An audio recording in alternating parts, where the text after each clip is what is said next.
안녕하세요. 성공예감 이대호입니다.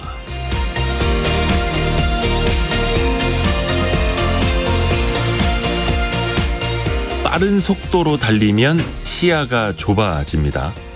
속도가 빨라질수록 주변의 사물을 보기가 힘들어지고 전방을 주시하는 데 급급해지죠. 아마 자동차나 오토바이를 타고 과속을 해보신 분들은 시야가 좁아지는 경험을 해보셨을 겁니다. 마음의 속도 역시 마찬가지죠. 마음이 급해질수록 혹은 지나치게 자신감이 넘칠수록 주변을 살필 수가 없게 되죠. 마음이 급한 사람에게 또 자만심에 빠진 사람에게 시야를 넓혀주는 방법이 있습니다. 잠시 속도를 늦추는 겁니다. 그리고 겸손해지는 겁니다.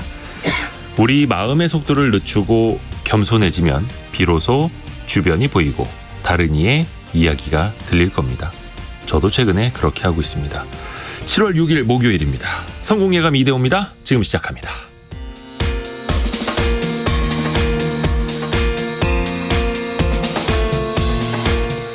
안녕하세요. 와이스트릿 이대호 편집장입니다. 오늘 7월 6일 목요일, 오늘도 여러분과 경제상식 퀴즈 통해서 소통하고 시작을 하겠습니다.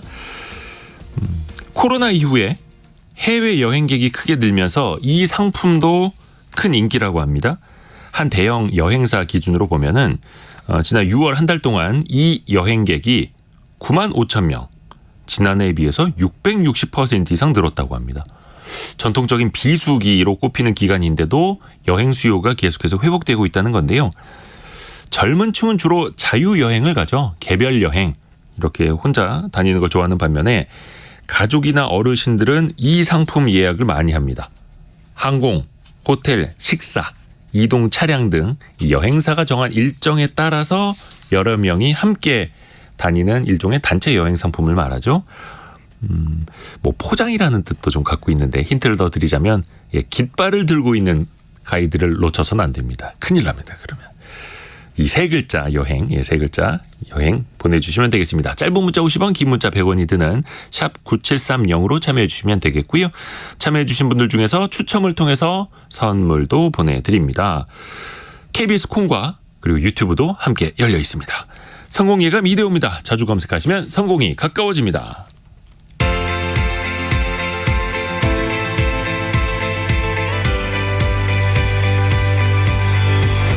KBS 1라디오 성공예감 이대호입니다. 자, 오늘의 경제 뉴스 알고란의 고란 경제전문기자, 머니투데이 방송 염현석 기자와 함께합니다. 어서 오세요. 네, 안녕하세요. 고란 기자 아이템부터 먼저 들어볼까요? 순살자이라는 말이 돌았었는데 순살자이? 네, 사실이었습니다. 주차장 기둥 60% 철근이 없었습니다. 주차장 붕괴된 GS 아파트 17개 동 허물고 재시공을 한다라고 하는데요. 최소 4천억 비용 부담인데 전면 재시공 결정한 이유가 뭘까요? 들여다보겠습니다. 그리고 매기를 풀어서 은행권 과정을 완화한다라고 합니다. 31년 만에 새 시중은행 탄생이 예고가 됐는데요. 누가 등판하느냐? 대구은행입니다. 하지만 5대 시중은행의 그들만의 리그 깰 수 있을까요? 글쎄요. 잠시 후에 한번 같이 이야기 나눠볼게요. 염현석 기자 아이템은요? 네, 저는 원자력과 외국인 고용에 대해서 준비를 했는데요. 네. 에너지 중에 가장 말이 많은 에너지원이 바로 원자력입니다. 한편으로는 이렇게 경제적 산업적 가치도 큰데요. 원전 수출과 차세대 원전 산업 육성을 위해 민간이 힘을 모으고 있습니다. 또 요즘에 인력난이 가중되고 있는데요. 외국 인력에 대한 정책이 크게 바뀝니다. 지원과 규제가 동시에 마련됐는데 자세히 살펴보도록 하겠습니다. 자, 고란 기자가 아까 먼저 이야기해줬던 인천 검단 신도시에 있는 아파트죠. 지하주차장 그쪽이 무너졌었는데 국토교통부 조사 결과 내용부터 먼저 정리해보죠. 이게 4월 29일 밤 11시에 인천 검단 신도시 아파트 건설 현장에서 네. 지하주차장 1층, 2층 상부 구조물이 무너졌습니다. 다행히 인명피해 없었습니다. 하지만 지하주차장 2개 층 지붕 구조물 총 970제곱미터가 파손됐고요. 네. 이 시공사가 GS건설이었습니다. 17개 동에 총 1666세대 규모였고요. 이에 대한 조사 결과가 어제 발표가 됐는데요. 붕괴 사고 원인은 뭐냐? 설계, 감리, 시공의 총체적인 부실이었습니다. 네. 보강 철근을 미설치했고요. 콘크리트 품질도 미흡했습니다. 하중을 못 견딘 과도한 토사 적재라고 판단한 건데요.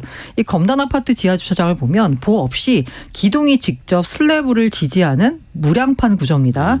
기둥이 지지해야 되니까요. 기둥이 있어야 돼요. 32개가 있는데 하중을 견딜 수 있도록 기둥 안에다가 보강하는 철근이 들어가야 됩니다.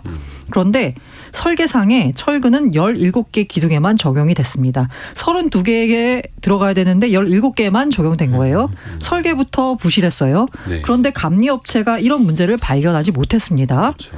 그러니까 이제 설계상에서도 빠졌고 그걸 감리하는 것도 발견을 못했고 더 큰 문제는 시공 단계에서 설계에서 그나마 넣으라고 한 철근까지 누락을 시킨 겁니다. 결과적으로 보니까 최소 19개 그러니까 60% 기둥에서 철근가 빠진 겁니다. 이러다 보니까 온라인상에서는 GS건설의 부실 공사를 비판하면서 순살자이라고 표현했습니다. 우리가 왜 치킨 시킬 때 순살치킨 시키잖아요. 뼈가 없다. 그래서 순살자이라고 한 거거든요. GS건설 아파트 브랜드가 자이니까요. 이 조사위 조사를 해봤더니 이거 온라인상에서 돌던 그런 비아냥이 사실이었던 겁니다. 또한 사고 부위 콘크리트 강도까지 부족했었고요. 국토부는 GS건설의 전국 38개 현장을 모두 확인 점검한 뒤에 8월 중 처분을 결정한 예정입니다. 위법 사항에 따라서 형사처벌부터 영업정지 처분까지 받을 수 있습니다. 자이라는 브랜드가 상당히 좀 고급 브랜드, 좋은 브랜드로 꼽혔었는데 많이 브랜드 이미지도 무너졌죠. 네. GS건설이 그래서 전면 재시공을 하기로 했어요. 네, 당연히 사과문을 어제 발표했고요. 검단 잔지 전체를 전면 재시공하고 그 1666세대 규모를 다 다시 짓는다는 거죠. 문제에 해당되는 부분만 하는 게 아니고요. 입주 지연에 따른 모든 보상하겠다라고 했습니다. 그 현대산업개발의 광주 화정 아이파크 사고에 이어서 역대 두 번째 전면 재시공입니다. 이 GS건설이 LH로부터 이 공사를 2010년에 약 2,800억 원에 수주했어요. 공사비 자체는 1,600억 규모입니다. 아파트 상당 부분이 건설이 됐고요. 10월 완공 예정이었습니다. 공정률 67%, 12월 입주 예정이었는데 전면 재시공 발표한 겁니다. 이게 시간이 하루 이틀 걸리는 게 아닐 겁니다. 일단은 거의 다 지어놓은 상태였어서 이거를 부수고 다시 짓는 것. 얼마나 걸릴까요? 완공까지. 네, 공사비, 원자재 가격, 인건비 상황이 아주 다르지만 이 앞서 철거 후 전면 재시공에 나섰던 HDC 현대산업개발 광주 화정 아이파크 같은 경우를 보자면 8개 동 847가구였습니다. 지금의 절반 수준이었던 네, 맞습니다. 가구 수. 여기 전면 재시공에 따른 철거 시공비, 입주 지연에 따른 보상비 합치니까 한 3,750억 이상이 투입이 예상이 되고 있고요. 네. 전면 철거 후 재시공까지는 약 5년 10개월 정도가 걸리는 것으로 추산이 됩니다. 말씀하신 대로 단순 계산만 해도 세대수가 2배가 넘잖아요. 네. 일단 가구 수로 나눈 단순 산술만 해도 최소한 7,400억 정도는 들어갈 것 같다라는 겁니다. 근데 이게 약간 변수가 많이 있어요. 광주는 민간 아파트였던 반면에 검단은 공공 분양입니다. 네. 내부 자재나 분양 비용, 공사비 등의 차이가 있기 때문에 조금 더 낮아질 수도 있다라는 가능성이 있는 반면에 반대로 작년 초 대비해서 현재 원자재가 많이 올랐잖아요. 그러다 보니까 오히려 비용 더 오를 거다라는 가능성도 있습니다. 그래서 일부에서는 이거저거 다 따지면 1조 원 정도 든다라는 예상까지 나오고 있습니다. 뭐 사실 1조 원까지 들겠냐마는 최대 이 정도까지 나온다라는 건데요. 어쨌든 GS건설엔 상당한 부담입니다. 그래서 주가에 즉각 반영이 됐고요. 어제 GS건설 전날보다 800원 정도 하락한 18,030원을 기록을 했고요. 오늘 현재 주가는 잠시만요. 제가 확인을 아직 못했는데 거의 신저가 흐름입니다. 거의 수년째. 이 건설 경기가 한번 무너진 다음에 도저히 회복을 못하고 있고요. 어제 제가 4.25% 떨어졌다라고 했잖아요. 네. 국토부 발표가 오후에 나왔거든요. 장 마감하고. 장 마감은 아니었는데 오후에 나왔어요. 근데 지금 현재 13.7% 떨어지고 있습니다. 오늘은 더 많이 빠지고 있군요. 네네. 그렇죠. 뭐 비용도 그렇고 시간도 그렇고 하지만 건설사 이미지 쇄신을 위한 어떻게 보면 선택일 수 있을 텐데 이게 정부 조치 앞서서 먼저 전면 재시공을 결정한 거죠. 이게 조금 약간 눈에 띄는 게 이 GS건설이 국토부 조사위원회 브리핑 직후인 오전 11시 30분쯤에 사과문을 배포했어요. 네. 책임을 통감하고 수습에 완전을 다하겠다. 그런데 오후 1시에 수정본을 다시 배포했습니다. 네. 그러니까 그 사이에 무슨 일이 있었던 거거든요. 경영진 회의가 있었습니다. 그래서 나온 수정본을 보니까 사고가 난 아파트 단지 전체를 전면 재시공하겠다라는 내용이 들어가 있었던 겁니다. 네. 이 공사 책임을 둘러싼 논란이 지속되니까 사실 기업과 브랜드 이미지 실추했죠. 아까 제가 순살자이라고 했는데 이거 얼마나 치욕적인 표현이에요. 그렇죠. 차라리 전면 재시공 통해서 논란 종식하는 게 낫다라는 판단이 선 겁니다. 전면적인 브랜드 이미지 제고를 위한 결정이고요. 근데 다만 일각에서는 국토교통부 처분에 앞서서 GS건설이 한 단계 높은 선제적인 대응을 해서 뭔가 국토부의 본인들이 생각하기에는 조금 심각한 처분을 좀 못하게끔 안 내리게끔 선제 대응한 거 아니냐라는 해석도 나오고 있습니다. 뭐 어찌됐든 간에 이것도 소비자들이 판단을 할 텐데 지금 당장 입주를 앞두고 있었던 분들은 거의 한 5년 이상 더 시간이 걸릴 수밖에 없어서 애가 탈 수밖에 없겠네요. 그래서 이번 그 GS건설의 결정을 놓고 예전 삼성전자가 화형식했던 그 핸드폰 불량 핸드폰을 화형식했던 거 그것도 다시 떠올리시는 분들이 많더라고요. 실제로 이 사과문에 보면은 그 화형식 내용이 언급돼 있습니다. 그런 각오로 우리가 전면 재시공을 하겠다라는. 아예 그런 일을 만들지 않았으면 더 좋았을 텐데. 맞아요. 네네. 여면석 기자 아이템으로 넘어가 보죠. 원전, 네. 원자력 발전소 산업 수출 소식 들려오고 있는데 이 내용도 정리해 보죠. 네, 먼저 최근에 원전 관련된 수출 성과를 잠깐 말씀드리면요. 폴란드 원전 수출이 있었고요. 작년에 이집트와 루마니아의 원전 수출, 원전 설비 수출 등이 있었습니다.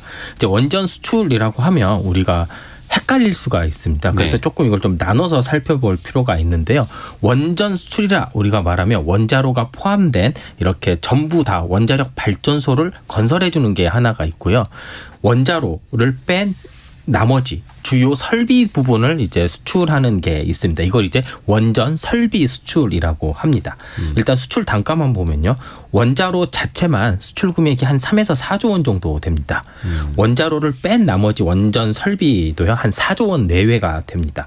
그래서 과거에는요. 항상 이제 원자로를 포함한 수출을 무조건 하려고 했습니다. 한 번 하면 한 8조 원. 많게는 10조 원 이렇게 되니까요. 네. 그리고 원전 수출 우리가 해본 적이 없기 때문에 원전 설비 수출이 잘 이루어지지가 않았습니다. 근데 우리가 두바이에서 한번 수출을 해봤잖아요. 네. 그 이후로 원전 설비도 조금씩 이렇게 수출이 되고 있는데요. 그렇기 때문에 이제 원전 설비도 같이 수출하겠다라는 겁니다. 여기에 최근에 이제 뭐 우리나라뿐만 아니라 전 세계적으로 많은 나라들이 원전에 다시 관심을 가지면서 기존 원전을 좀 업그레이드를 많이 하려고 하거든요. 이 때문에 원전 설비에 관련된 수출 시장이 조금씩 생겨나고 있는데요. 최근에는 루마니아 체르나보 원전에서 2조 5천억 원 규모의 설비 개선 사업자를 선정하기 위한 절차가 시작이 됐습니다. 우리나라가 이 프로젝트를 수주하기 위해 지금 다양한 노력을 전개하고 있습니다. 그러니까 각 나라에서 기존 원전들이 있으니까 그걸 또 개선하고 업그레이드를 해야 되는데 그런 설비들, 설비 시장에 우리나라가 뛰어들고 있다. 그 산업 규모는 얼마나 됩니까? 시장 규모가? 정확하게 추산하기는 조금 힘듭니다. 아무래도 이제 각 나라마다 설비 단가도 차이가 나고 그런데요. 어찌 됐건 지금 새롭게 원전이 계획 중이거나 건설 중인 게 총 9기입니다. 그렇게 많은 숫자는 아닙니다. 반면 원전 설비 시장 같은 경우에는요. 전 세계 가동 중인 원전이 410기거든요. 근데 이 중에 3분의 2 정도가 지금 설비를 개선할 필요성이 제기가 되고 있습니다. 그렇기 때문에 이제 더 많은 이제 포션이 있는 거고요. 이 때문에 많은 국가에서 기존 원전을 더 잘 사용하기 위해 업그레이드를 진행하고 있는데 프랑스 같은 경우에는 우리나라 돈으로 68조 원. 그다음에 미국은 약 8조 원 가량을 예산을 투입해서 지금 준비를 하고 있습니다. 이런 시장을 모아보면 원전 설비 시장 규모가 상당하다라는 걸 알 수가 있는데요. 우리의 목표는 일단 2027년까지 5조 원 정도의 수출 실적을 내는 겁니다. 27년까지 5조 원의 수출 목표. 달성 가능할까요? 이게 아까 68조 이런 얘기 하다가 5조 원 하니까 좀 작아 보이잖아요. 근데 이게 우리나라 원전 산업 구조를 고려해 보면요. 5조 원 목표가 만만치가 않습니다. 정말. 보통 우리가 원전하면 뭐 두산 에너빌리티, 뭐 현대건설 등 이렇게 대기업 위주의 산업 구조라고 생각하기 쉽잖아요. 그런데 원자로와 원전 건설 사업자 등을 제외하면요. 많은 업체들이 다 규모가 상당히 작습니다. 중소기업 수준인데 이 때문에 원전 설비 분야 수출을 위해서는요. 관련 기업들 그러니까 중소기업들의 자체 노력으로는 사실상 수출이 거의 불가능합니다. 일단 원전은 특성상 건설을 맡긴 곳에 계속해서 설비 개선이나 유지 보수를 맡길 수밖에 없습니다. 이 때문에 내수 위주의 원전 산업을 가진 우리 원전 기업들이요. 단독으로 해외에 나가기 힘든 이유가 있습니다. 그런데 이제 최근에 조금씩 이렇게 우리나라가 원전 수출을 하면서 설비를 수출한 경험이 있다 보니까 최근에 이게 조금 쌓이고 있거든요. 지난 5년간 원전 설비 수출 실적을 살펴보면 5억 3천만 달러. 우리나라 돈으로 한 7천억 원이 조금 안 됩니다. 그러니까 2027년까지 이것도 딱 5년이거든요. 5조를 한다고 하면 기존 5년과 비교하면 7배 이상이나 수출을 더 해야지 달성할 수 있는 양입니다. 그럼 업계에서 바라보는 그 분위기나 전망은 어때요?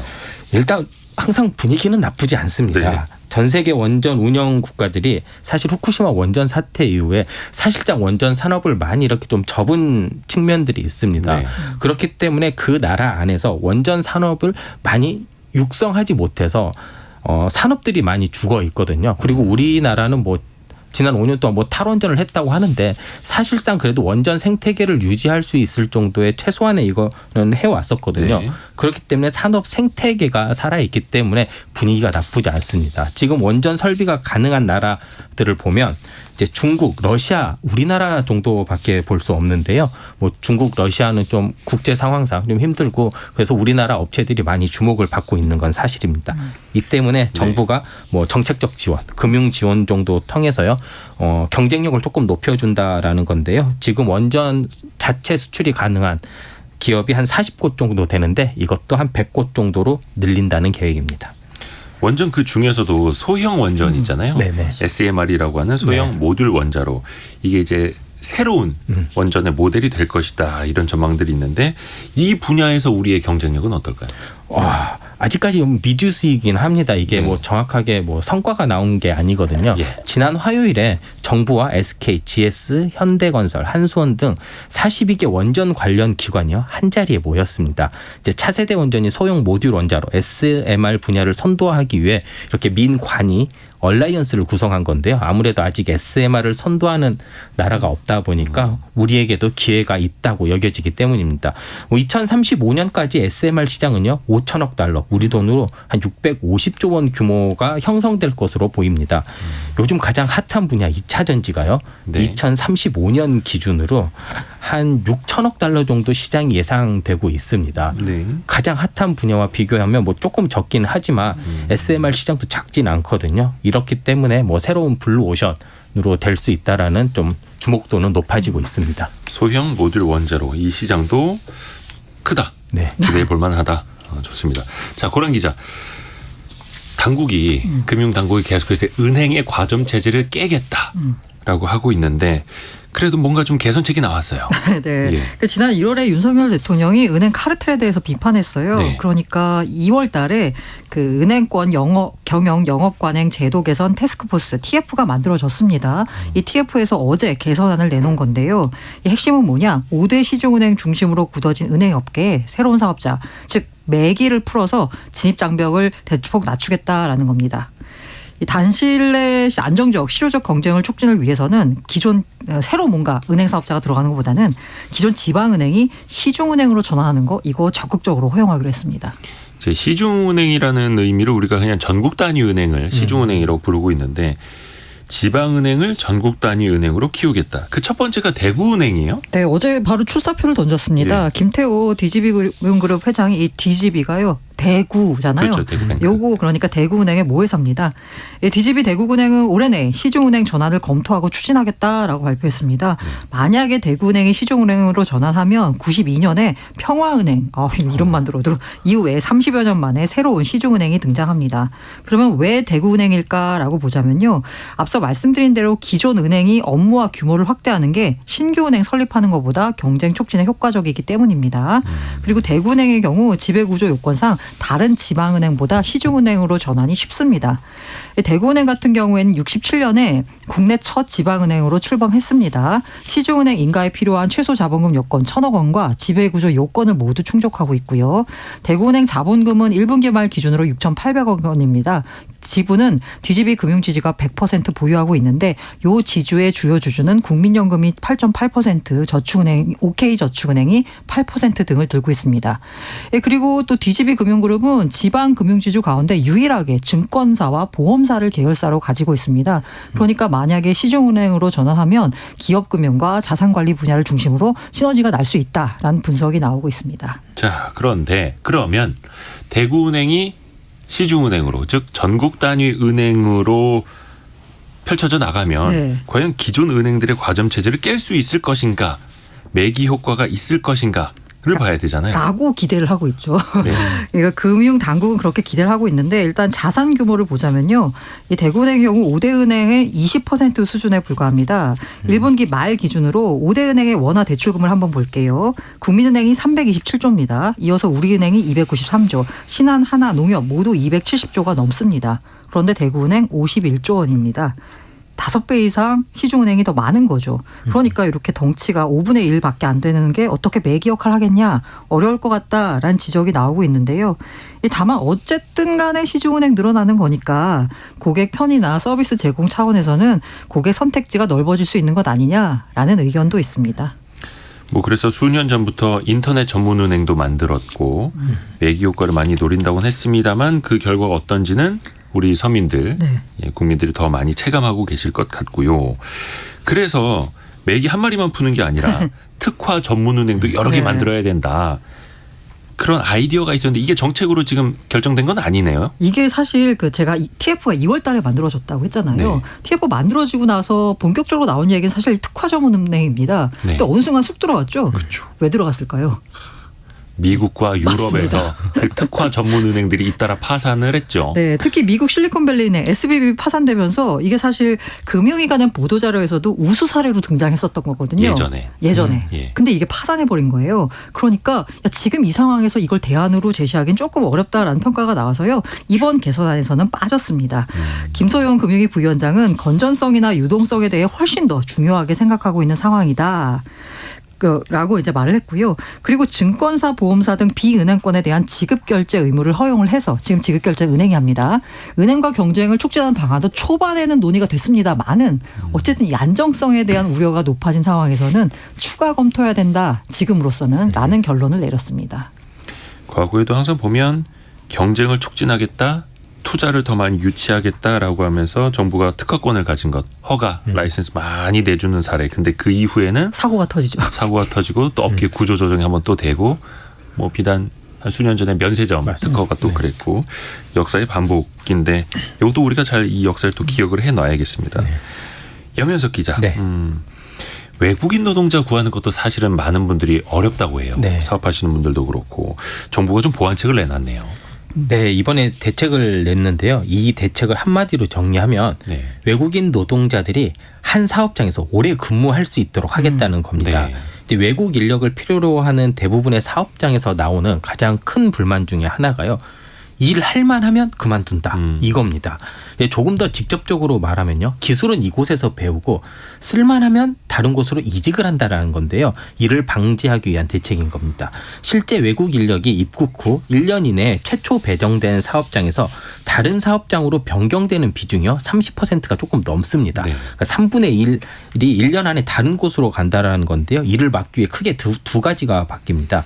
우선 사업자 이동에 대한 규제가 생기고요. 숙소에 대한 규제 완화가 시행이 됩니다. 사업장 이동 규제. 네.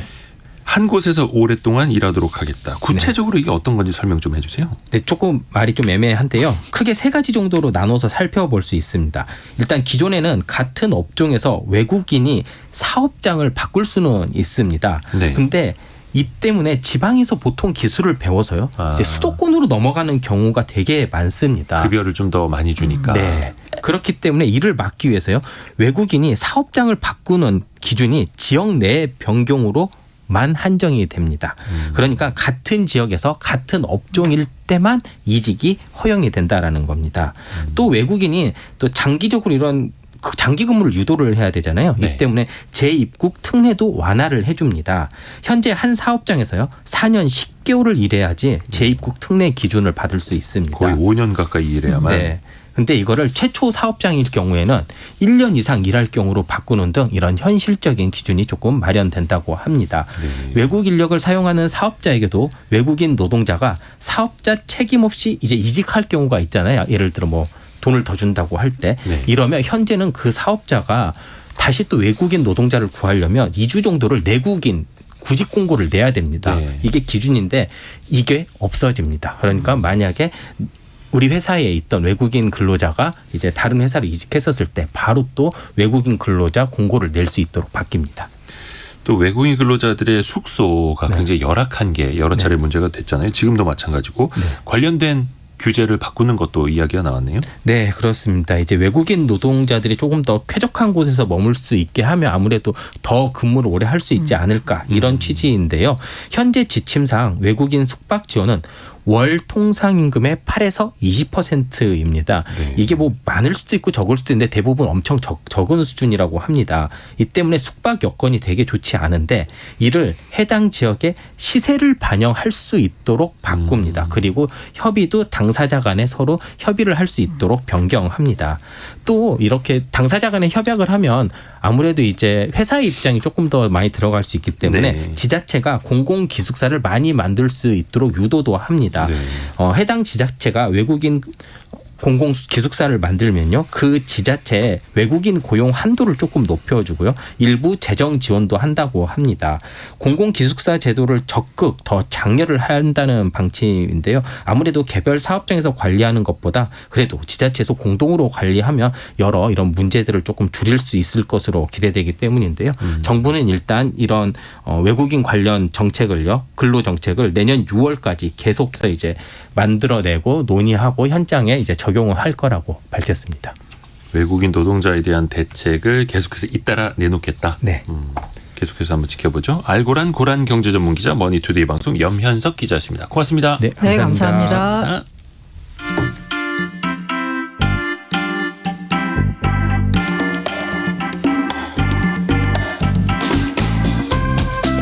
지금 여러분께서는 KBS 1라디오 성공예감 이대호입니다를 듣고 계십니다.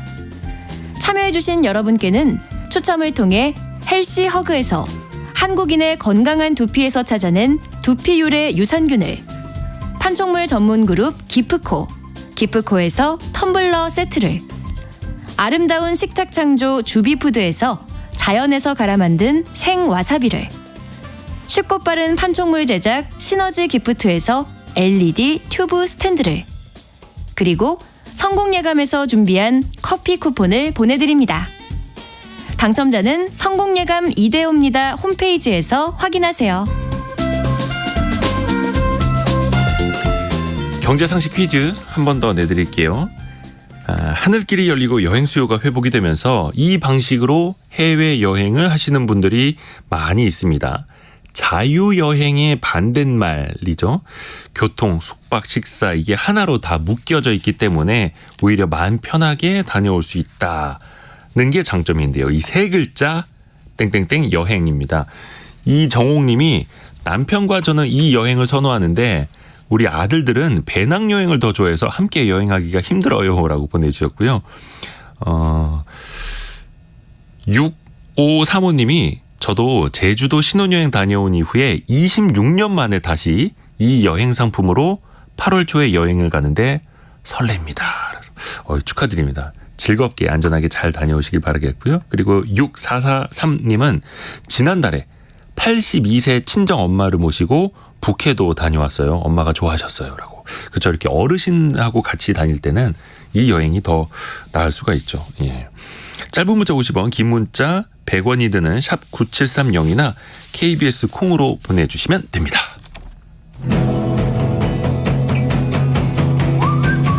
오늘의 움직임에 주목하고 세상의 흐름을 놓치지 않습니다. 여러분의 내일을 응원하며 성공의 열쇠를 함께 찾아갑니다. 성공예감 이대호입니다. 지역 경제도 살리고 청년들의 일자리도 늘리고 두 마리 토끼를 다 잡으면 얼마나 좋을까요? 그렇게 해서 청년몰이라는 게 생겼는데 그래서 국비, 지방비도 많이 지원을 했는데 언젠가부터 하나 둘 공실이 생기더니 이제는 유야무야 되고 있습니다. 아예 문을 닫는 지역의 청년몰이 늘고 있다고 하는데요. 이 이야기 청년몰에 대해서 한번 살펴볼게요. 중앙대 경제학과의 이정희 교수입니다. 교수님 안녕하세요. 네, 안녕하세요. 안녕하세요.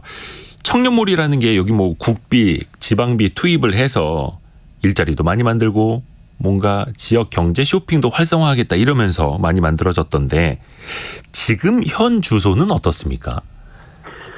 네, 청년몰은 이게 청년들 일자리와 함께 네. 또 이렇게 좀 낙후되어 있던 전통시장을 좀 활성화시키자는 취지로 이제 정부가 지원하고 있는 사업인데요. 네. 이게 뭐 뒤돌아보면은 2011년도에 전라북도 전주에 남부시장이 있는데 거기에 이제 청년몰이 우리나라 최초로 들어섭니다. 이때 이제 이 상당히 주목을 받았고 인기를 많이 얻기 시작을 했습니다. 그러다가 이제 정부가 뭐 본격적인 지원 사업은 2016년부터 중기부가 하나의 사업화로 시작을 했고요. 그러면서 지금은 전국의 뭐 지자체들이 어떻게 보면 경쟁적으로 앞다퉈서 청년몰을 도입해 왔습니다. 지금 뭐 정부 통계 자료를 보니까 네. 지금 전국에 운영되는 청년몰이 한 38곳 정도가 되는데요. 예. 예, 여기서 뭐 조성된 점포는 한 650개 정도. 근데 이제 이 650개가 지난 코로나를 맞이해서 상당히 뭐 휴업하고 폐업이 늘었습니다. 그래서 현재는 한 300개로 줄어든 상태라고 하겠습니다. 거의 절반 이하로 줄어든 네. 거네요. 근데 이게 보니까 2016년부터 작년까지 관련된 예산, 국비, 지방비 합쳐서 600억 원 가까이 투입이 됐다 하더라고요. 그러면 그 돈으로 청년들한테는 어떤 혜택이 갔던 겁니까? 네, 이제 지자체가 이제 이 신청을 하게 되고요. 네. 그러면 이제 지자체가 그 지역의 전통시장이라든가 이런 좀 낙후된 부분에서 청년몰을 조성하겠다 이렇게 신청을 하게 되고 이렇게 되면 이제 정부가 청년몰 이제 5년 이상을 하는 조건에 또 임대료 동결이라든가 또 인테리어 비용 뭐 청년들한테는 인테리어 비용을 포함해서 최대 2년간 또 월세 보조금을 지원하고요. 또 뭐 재료비나 물품 구입비, 그다음에 또 메뉴 제품 개발, 홍보 마케팅, 뭐 브랜드 개발 이런 부분을 정부가 지원하고 있습니다. 물론 이 지원은 이제 정부 지원과 지자체 지원이 합쳐져서 이루어지게 됩니다. 근데 소상공인진흥공단 자료를 보니까 이 청년몰에서 1년 안에 폐업한 비율이 43%에 달하더라고요. 이런 지원이 있는데도 불구하고 왜 이렇게 빨리빨리 문을 닫게 됐을까요? 네, 모든 뭐 이런 지원 사업이 또 시작할 때는 많은 또 큰 기대감을 가지고 시작을 합니다. 네. 그런데 이번 청년몰이 또 이제 어떤 이 복병을 이제 부딪혔냐면 네. 코로나입니다. 그래서 코로나 때문에. 2019년까지 뭐 청년몰이 좀 늘어가다가 좀 침체도 있었습니다. 어려움도 있었지만은 바로 이제 2020년도부터 코로나가 터지면서 바로 이제 지난 한 3년간에 상당한 뭐 어려움이 컸습니다. 이때 이제 사실 청년들이 폐업하는 경우도 많이 있었고요. 또 그런 문제도 있지만은 또 한편에서 또 전통시장이 이제 또 이 주요 고객들이 주로 뭐 중장년 이상 노년층이 주로 주 고객인데 청년몰들은 이제 주로 아무래도 청년의 이런 또 수요를 끌어들이는 부분이 있는데 이게 이제 서로의 어떤 정체성이 좀 맞지 않죠. 뭐 이런 부분도 있고요. 뭐 전통시장이 또 보면 전통시장 내에서도 좀 이렇게 공실이 많은 좀 외진 곳 뭐 이런 부분에 이제 청년몰이 조성되기 때문에 입지적인 측면에서도 좀 불리함이 있습니다. 뭐 이런 부분들이 아무래도 청년몰을 조성은 했습니다만은 이 경쟁력이 좀 오래 가지 못하다 보니까 버티지 못하는 이런 경우가 나타나는 것 같습니다. 코로나19 영향도 있었는데 코로나19에서 우리가 벗어난 이후에도 장사는 마찬가지로 안 됐고 근데 지금 잠깐 교수님 말씀 중에서도 입지가 그리 좋지 않은 곳에 있었다라는 이야기 해주셨거든요. 실제로 보니까 사람들 발길이 좀 뜸한 곳에 애들이 있더라고요. 왜 그럴 수밖에 없었을까요? 네, 사실 장사가 잘 되는 곳은 뭐 청년몰을 별도로 조성할 필요가 이제 없다. 그래서 이제 예를 들면 아까 우리나라 처음에 이제 등장한 그 전주 남부시장 보더라도 네. 2층에 남부시장이 이제 전반적으로 조금 낙후되어 가는 중에 1층은 그래도 가게들이 조금 뭐 장사가 잘 되는 가게들이 있습니다만 2층이 이제 장사가 잘 안 되는 거죠. 그러니까 고객들이 1층에서만 주로 쇼핑을 하고 2층은 올라가지도 않고 이러다 보니까 그다음 이 2층을 어떻게 좀 활성화시킬까?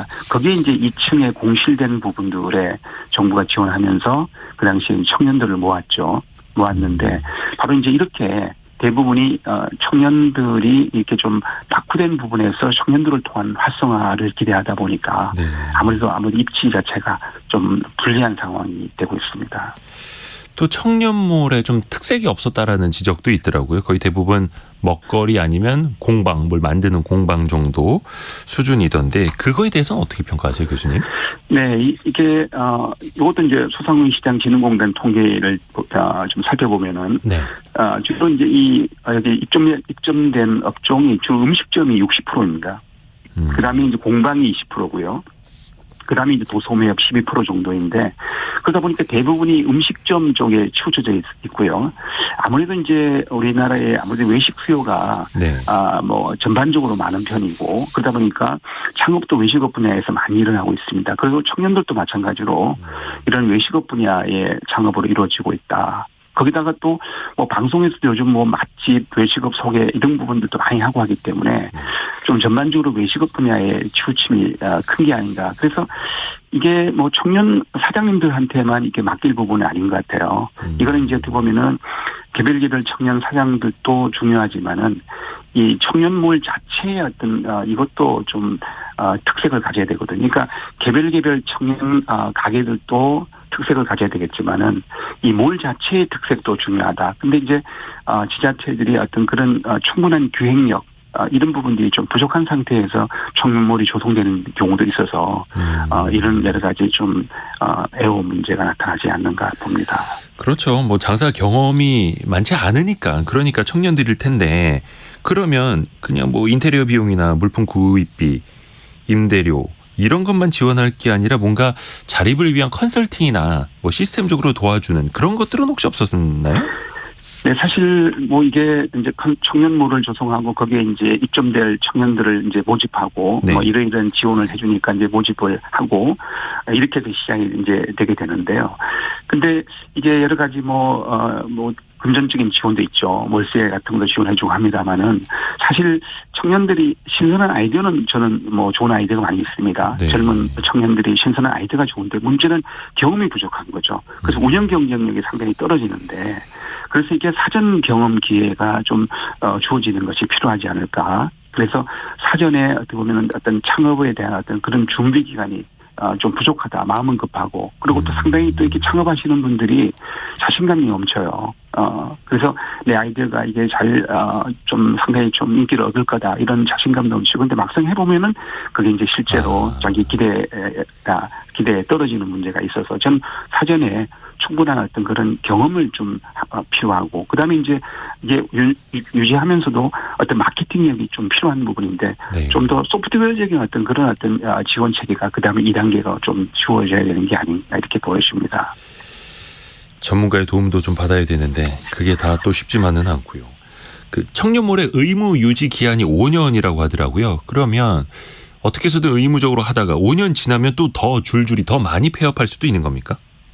네, 5년 아무래도 이제 유지 기간인 동안에 이제 지원이 이루어지고 하기 때문에 네. 만약에 이제 어떤 뭐 청년몰 운영의 어떤 그런 뭐 의무 기간이 끝난다 그럴 경우에 아마 그럴 때 이제 이게 자립이라든가 이런 부분으로 가야 되는데 쉽지 않은 부분이 있죠. 그러다 보니까 그러면은 안에 이제 입점돼 있는 청년들 같은 경우도 이제 뭐 계속 아무래도 몰 자체가 이렇게 좀 지원에서 좀 벗어나 있는 상태라면은 좀 불리하다. 이렇기 때문에 이제 떠나는 청년들도 많고 하기 때문에 네. 또 한편으로는 또 이게 잘못 조성돼서 어려움이 있는데 또 5년이 지금 뭐 기한도 안 돼서 이건 또 문을 닫고 싶어도 또 의무 기한이라는 부분도 있고요. 그래서 이런 어떤 조금 경직성 있는 문제가 있다고 보겠습니다. 근데 물론 이제 다 잘 안 되는 건 아닐 테고 뭐 서울 경동시장 청년몰이나 좀 잘 되는 지역도 있다 하더라고요. 그런 데서 좀 배울 수 있는 것 차별화 어떤 게 있을까요? 네, 뭐 지금 말씀하신 경동시장 청년몰 같은 경우 처음부터 잘 됐던 건 아닙니다. 네. 여기도 2019년도에 이제 청년몰이 조성이 되었습니다. 경동시장이 뭐 서울에서 상당히 좀 이렇게 인기 좀 낙후되었던 옛날에는 이런 한방 재료 시장으로 아주 유명했었습니다만은 이 시장이 많이 낙후되어 있었죠. 낙후되어 있었는데 그래서 청년몰이 도입이 됐었고요. 근데 이제 바로 2020년도에 코로나가 터졌지 않습니까? 네.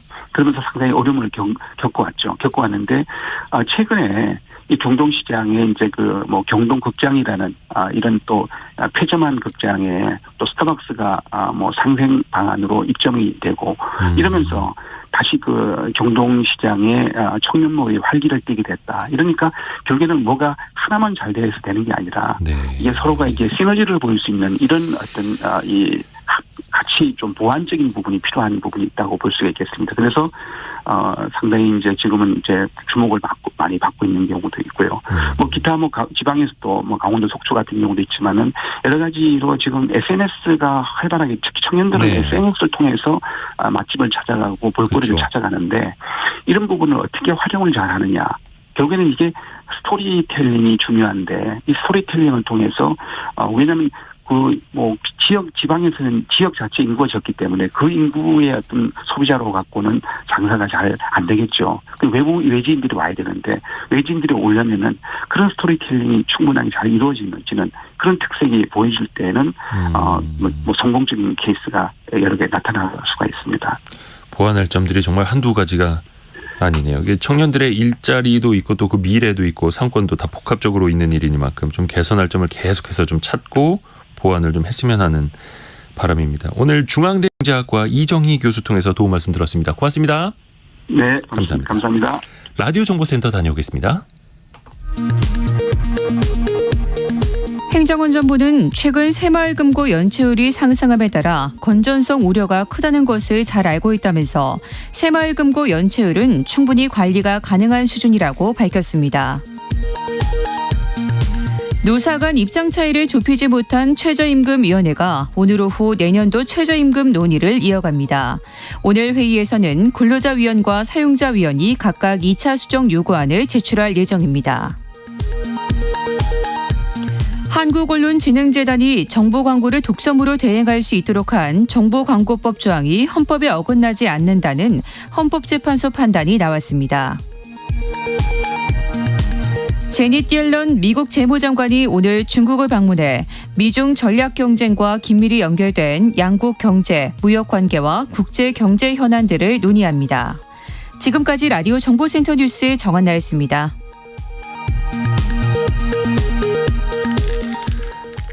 자, 직장인들의 고민을 살펴보고 해결 방법도 찾아보는 성공학 개론 시간입니다. 사실 많은 사람들이 한 푼이라도 더 벌어보려고 그리고 또 본인의 꿈을 찾아서 본업 이외에 부업, 사이드 잡을 하는 분들이 좀 많아지고 있는데요. 그야말로 N잡러라고 하죠. N잡 전성시대인데 여기에도 고민이 있을 수밖에 없습니다. 김나희 커리어 엑셀러레이터와 함께합니다. 안녕하세요. 안녕하세요. 김나희입니다. 근데 사실 그 추가 수익 때문에 사이드 잡을, 부업을 N잡러를 고민하시는 분들 있잖아요. 일단 네, 어디서부터 탐색을 좀 해봐야 될까요? 요즘에 보면 여러 가지 이유로 사이드 잡을 하시는 것 같아요. 회사에서 내가 좀 성장할 수 없다, 재미가 없다 해서 사이드 잡을 하시는 분들도 있고, 돈을 좀 벌어야 되겠다. 회사의 월급만으로는 지금 이렇게 집도 사기가 힘든 시대인데 뭔가 추가 수익이 있어야 되지 않을까? 이렇게 시작하시는 분들도 많고, 그래서인지 요즘에 돈에 대한 이야기들이 엄청 많아지고 있는 것 같은데요. 이 추가 수익에 대한 부분도 많아지는 것 같고요. 일단 저는 이 부분에서 내가 너무 돈 중요하지만 돈 벌어야겠다. 이렇게 하시면서 회사 다니랴 사이드 잡 하시랴 하면 되게 쉽게 지치기 마련이어서 너무 이렇게만 생각하시기보다는 내가 좀 더 지속 가능하게 일할 수 있는 방법이 뭘까? 내가 좋아하고 재밌게 하는 것을 통해서 돈을 벌 수 있으면 얼마나 좋을까? 관점을 이렇게 좀 바꿔보시면 좋을 것 같고요. 이를 위해서는 내가 좀 덕질했었던 것들, 내가 시간이 나면 자꾸 보게 되는 것들, 이런 것들의 공통점이 뭐지 하는 것들을 봐보시면서 시작해보시면 어떨까 싶어요. 예를 들어 드리면 저한테 커리어 코칭을 찾아오신 분이 회사원이셨는데 나중에 브런치 식당을 하는 게 꿈이라고 하시더라고요. 요리도 정말 잘하시고 주변에서들 다들 하지 그러냐라는 얘기를 한대요.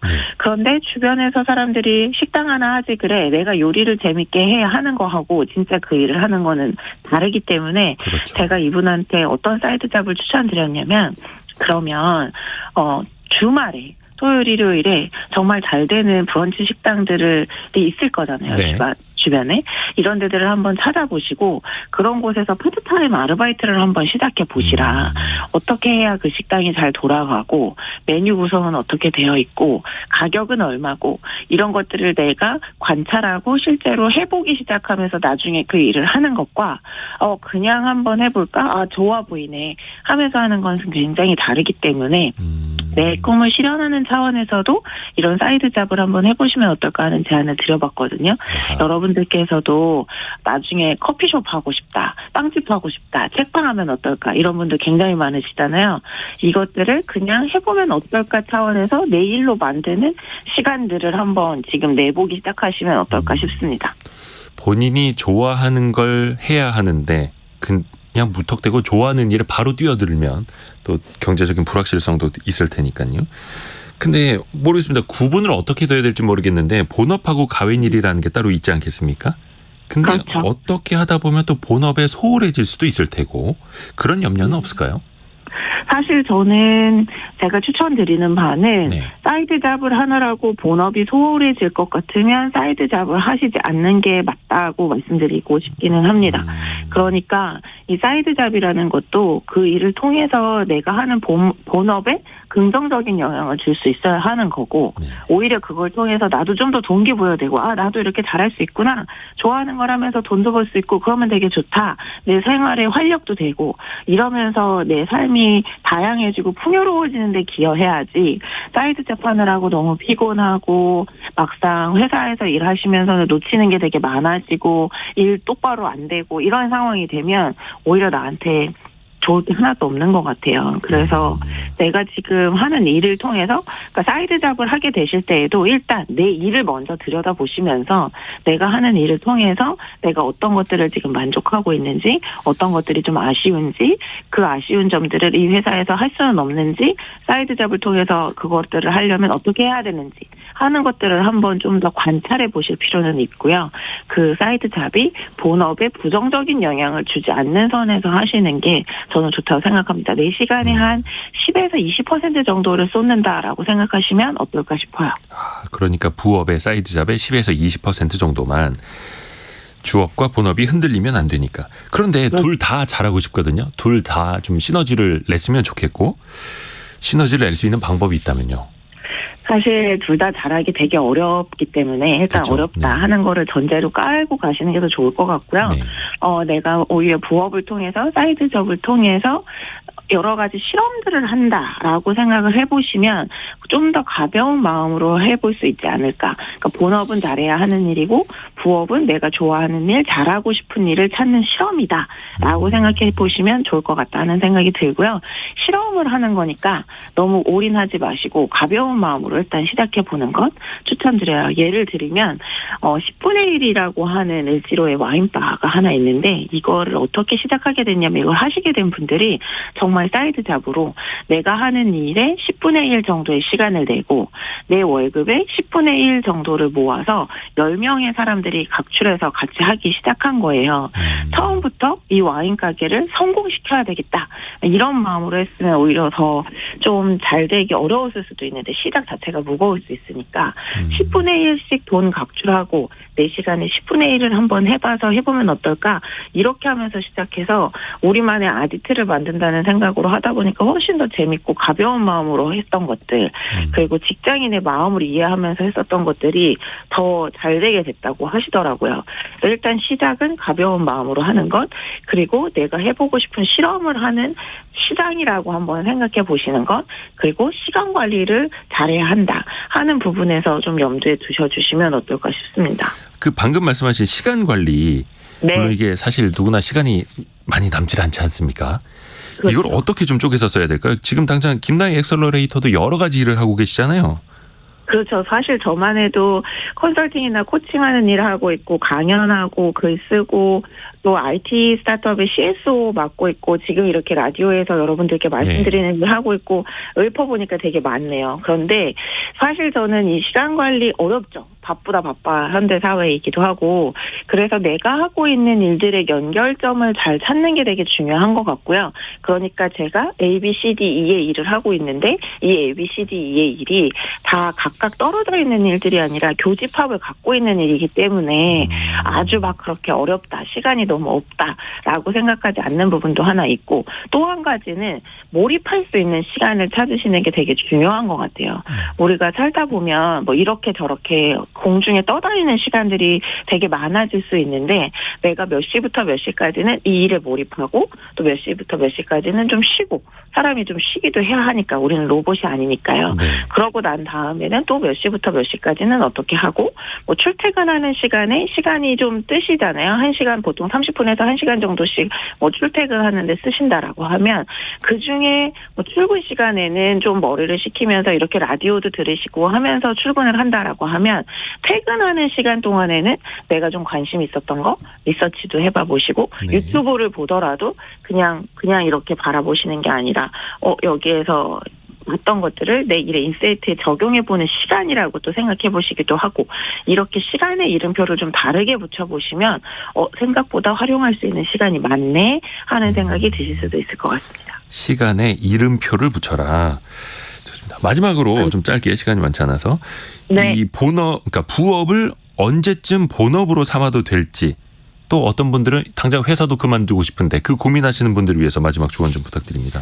네, 저는 이거는 아주 현실적으로 자본을 생각하시면 부업으로 인한 수익이 본업의 수익을 1.5배에서 2배 이상 앞설 때라고 그 정도까지요? 말씀드리고요. 네, 그러면 어떻게 못하라는 거 아니야?라고 하실 수 있으니까 이거는 근데 사람의 내 상태에 따라서 다를 것 같아요. 누군가는 이게 30%에서 50%만 돼도 일단 한번 시도해 보겠어 하는 분들도 있고 좀 더 많아야 된다라고 생각하는 분들도 있는데 네. 안정적으로 현실적으로는 한 내 월급 정도만은 되거나 1.5배 정도는 되어야 밖에 나와서 하실 때 그런 불안감 없이 하실 수 있더라고요. 이런 부분을 현실적으로 좀 따져보시면 좋을 것 같습니다. 안정성도 같이 또 생각을 해봐야 될 테고요.